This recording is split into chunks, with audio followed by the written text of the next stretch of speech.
Assalamualaikum dan salam sejahtera.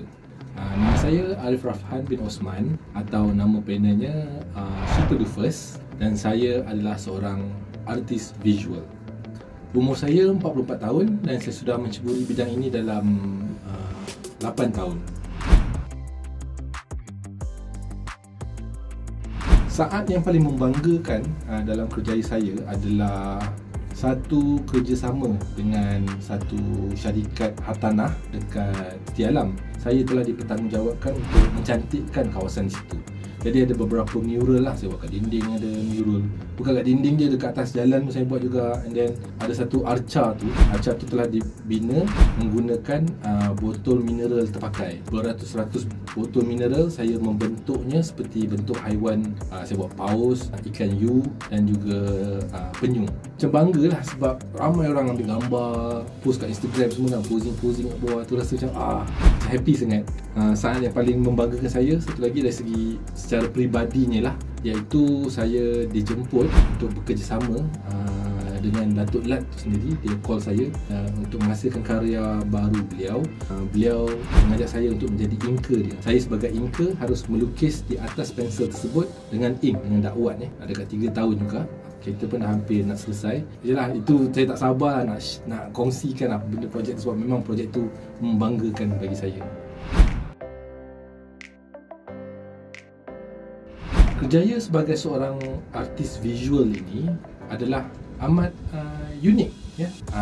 Kerana secara amnya artis visual ni kerja dia melukis, tapi kalau kita pergi dengan lebih mendalam, ia merangkumi pelbagai industri. Katakan industri perfilman, animasi, periklanan, buku dan komik dan banyak lagi. Dalam industri perfilman ya, dia ada pre-production, production tu dengan post-production. Jadi di bahagian pre-produksi, proses idea, proses menentukan tema, di situlah artis visual ni boleh menyumbangkan hasil kerja mereka. Pre-production ini di mana mereka memerlukan seni konsep, reka bentuk karakter dan dapat menjadi rujukan ya, blueprint kepada set kostum ataupun production design yang buat set-set semua tu. Storyboard adalah di mana kita melukis setiap satu senario dalam filem tersebut, dalam cerita tersebut, dan posisi kamera dia macam mana, semuanya ditentukan di dalam storyboard. Proses ini amat penting bagi director supaya mereka tidak membazirkan waktu semasa melakukan production nanti. Dalam industri animasi pula, ianya lebih kurang sama dengan industri perfilman. Cuma beza dia, selepas siap semua konsep art, storyboard apa semua tu, ia akan diberikan kepada animator untuk membina karakter 3D ke 2D ke, tak kisahlah, ataupun untuk menggerakkan semua tu berdasarkan merujuk kepada storyboard yang telah kita sebagai artis visual sediakan. Itu betapa pentingnya peranan artis visual dalam proses tersebut. Dalam konteks komik dan ilustrasi pula ya, dia melibatkan ramai orang. Bermula dengan penulis. Penulis akan menyediakan skrip untuk cerita tersebut. Kita sebagai artis visual akan memulakan dengan fasa pensel, iaitu kita melukis dengan pensel. Selalunya dia akan jadikan thumbnail dulu ya. Thumbnail tu sama seperti storyboard, mana ia akan menunjukkan setiap satu muka surat tu macam mana rupa layout dia. Setiap satu muka surat itu akan menjadi rujukan kepada penciler, iaitu orang yang melukis dengan pensel, untuk melakukan layout yang lebih cantik. Dan selepas itu dia akan diberi kepada inker pula. Inker ni akan menggunakan dakwat di atas pensel tersebut untuk menjadikan dia lebih komplit lah.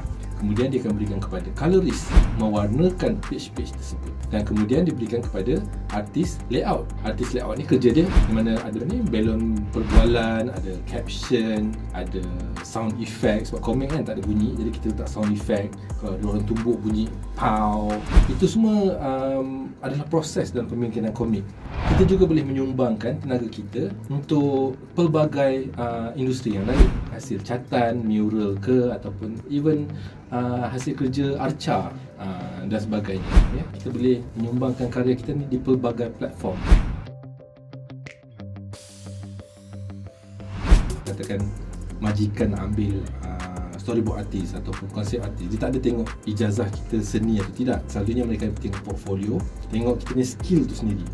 Selalunya kalau interview dia suruh kita lukis depan dia. Bukan nak tengok cantik ke tak, tapi tengok proses cara kita interpret, kita memahami kehendak director ataupun kehendak klien kita, dan dipindahkan ke visual. hakikatnya sebagai artis visual ni, walaupun kita ada skill, kalau kita tak ada nama, agak susah untuk kita nak masuk dalam industri itu. Apa yang saya buat adalah saya pakai semua platform social media yang ada itu untuk mempromosikan kerja-kerja saya. 90% kerja ataupun projek yang masuk semuanya datang daripada internet. Jadi untuk mencapai goal kewangan saya akan masukkan semua sources of income yang ada banyak channel ni ke dalam akaun syarikat saya. Dan di situlah saya tak sentuh. Saya cuma gunakan kalau ada kos yang berkaitan dengan projek-projek yang terlibat. Dan selalunya saya akan gajikan diri saya setiap bulan untuk perbelanjaan harian saya. Ni based on junior ke senior ke. Jadi kalau macam junior pun, artis visual ni ada yang gaji bermula dari RM2,500 hingga ke RM4,000 ke. Kalau yang jenis senior tu pula, dia mungkin gaji dia RM7,000 hingga RM10,000. Gaji tu tertakluk pada skill kita dan tahap kita dalam syarikat tersebut lah. Tips kewangan untuk yang boleh saya kongsi lah ya. Kita kena tahu bezakan apa yang kita mahu dan apa yang kita perlu. Apa yang kita mahu tu ialah kita nafsu kita lah, apa keinginan kita nak beli. Di mana apa yang kita perlu adalah benda yang betul-betul kita memerlukan dan benda itu mendatangkan hasil yang baik kepada kita, sama ada jangka pendek atau jangka panjang. Contohnya macam anak-anak saya, dia minta dengan Scratch, iaitu aplikasi coding untuk kanak-kanak yang dibina oleh MIT, di mana mereka mahir menggunakan Scratch tu untuk membina animasi, buat games ataupun buat lagu ke apa ke. Mereka menggunakan program tu untuk create benda macam tu. Jadi itu saya belanja untuk mereka memperkasakan skill mereka dengan benda yang mereka minat. Jadi itulah yang penting tu. Saya lebih melihat perlu ini kepada long term investment untuk kita memperbaiki diri kita sebagai seorang yang kreatif. Saya treat diri saya sebagai sebuah syarikat, dan mana-mana syarikat pun akan mengambil insurans.